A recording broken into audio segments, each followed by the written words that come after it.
A life of slavery has been no stranger to many who call Tamriel home. While the Dunmer's notorious oppression of the Argonians has been well documented, there is another epidemic of subjugation that reaches further back into the history books, and that is the enslavement of the Needs by the Aelids.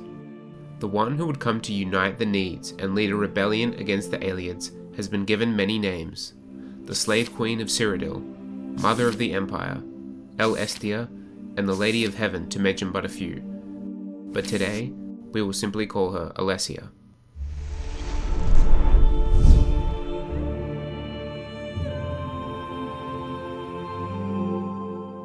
Alessia was most likely born sometime during the early 3rd century of the First Era. Her original birth name remains unknown, as Alessia is actually an abridgment of a title given to her by her followers, al-esh, which literally translates to the High High.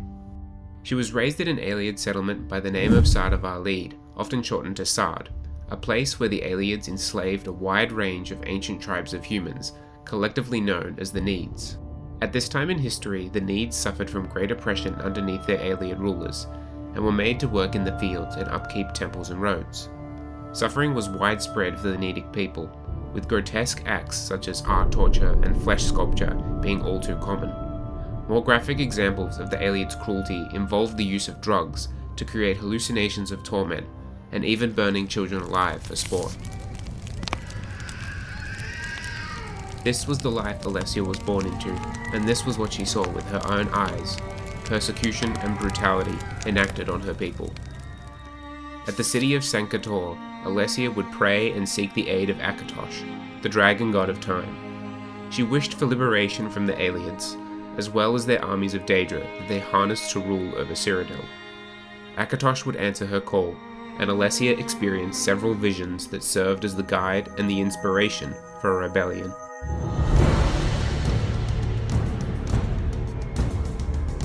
It was the 242nd year of the First Era when this revolt began, and Alessia led the Cyrodiilic slaves with two key figures by her side.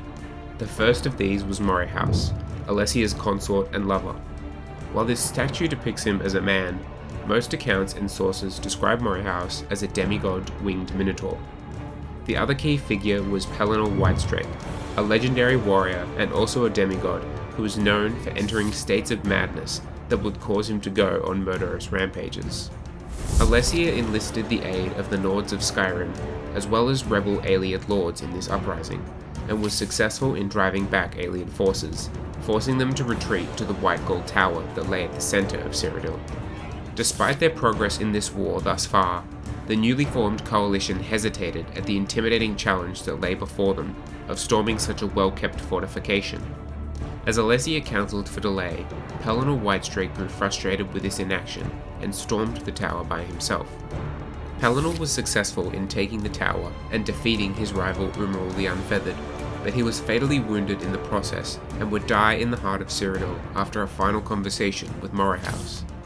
Only a year had passed since the beginning of this rebellion, and the triumphant marker of its success was the official capture of the White Gold Tower in the 243rd year of the First Era, and the end of the Alessian Empire.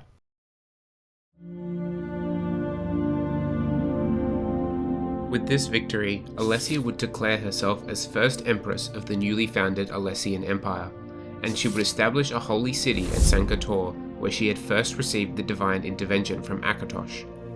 With the Aelids and their Daedra armies no longer seated in power, Akatosh would form a covenant with Alessia to prevent such armies from ever rising again. Akatosh granted Alessia the Amulet of Kings, an artifact said to be formed from the tissue of his own heart, as well as the burning blood from his body that became known as the Dragonfires. Akatosh would vow to Alessia that as long as the Amulet of Kings was worn by man, the Dragonfires would burn eternally and the doors to oblivion would remain sealed. In Akatosh's own words as he gave the Dragonfire to Alessia, "This shall also be a token to you of our joined blood and pledged faith. So long as you and your descendants shall wear the Amulet of Kings, then shall this Dragonfire burn, an eternal flame, as a sign to all men and gods of our faithfulness. So long as the Dragonfires shall burn, to you and to all generations, I swear that my heart's blood shall hold fast the gates of oblivion."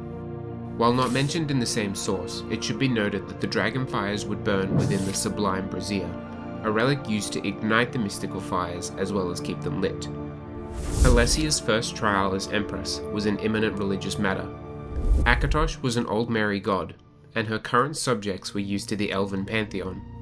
The Nords, however, would staunchly oppose the worship of elven gods, as they wished to retain their own Nordic pantheon, with her own subjects also against the idea of abandoning elven deities to make way for the gods of the Nords. Alessia needed a solution to keep both parties placated. As a compromise, Alessia founded a new religion that incorporated aspects of both the Nordic and Old Mary pantheons.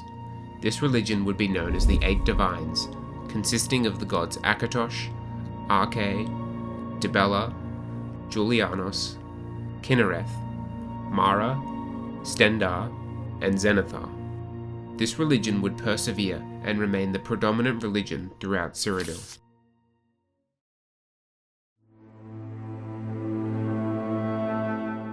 At some time during her reign as Empress, Alessia would bear a child with her lover Morehouse. That child would be named Belhaza, and is believed to be the first of the Minotaur species, though no records have survived from the First Era to truly prove this. Alessia's reign would come to an end with her death in the 266th year of the First Era, being succeeded by her son Belhaza. While it was believed that Pellinor Whitestreak died in First Era 243, it should be noted that one source actually claims Pellinor to be alive and speaking to Alessia on her deathbed. While Alessia's resting place is unknown, a tradition of burying emperors and empresses in the catacombs beneath the holy city of Sanktor is said to have begun with her. Despite Alessia's impact on Cyrodiil and Tamriel as a whole, very few depictions of her have survived over the years.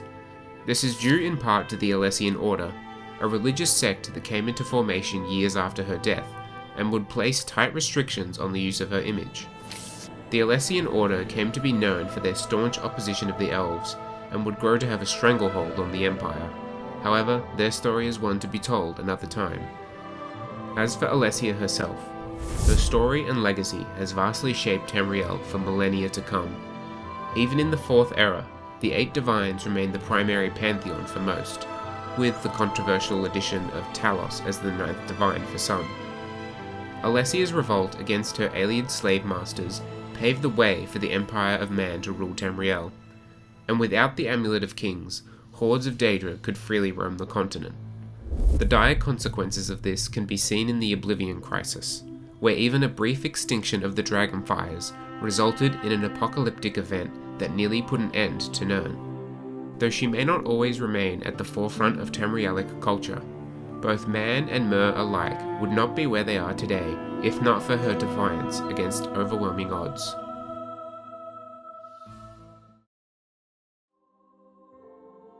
Thank you for watching. If you enjoyed this video, please give it a like and comment below what your thoughts are on Alessia and what you'd like to see me cover in the next lore video.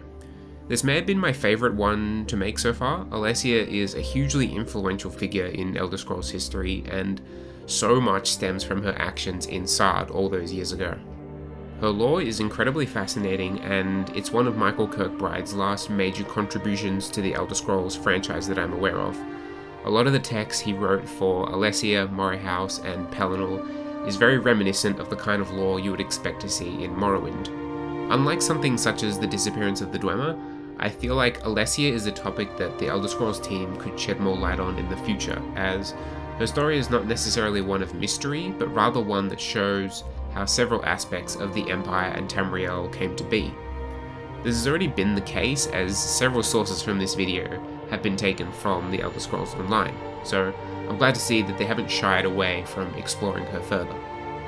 I'm tempted to make a video about the Alessian Order, as there is a lot that happened after Alessia's death that I didn't cover in this video, such as a 1,000-year-long dragon break that the Order was responsible for. If you'd be interested in a follow-up video to this one, please let me know. Thank you again for watching, and I will see you in the next video.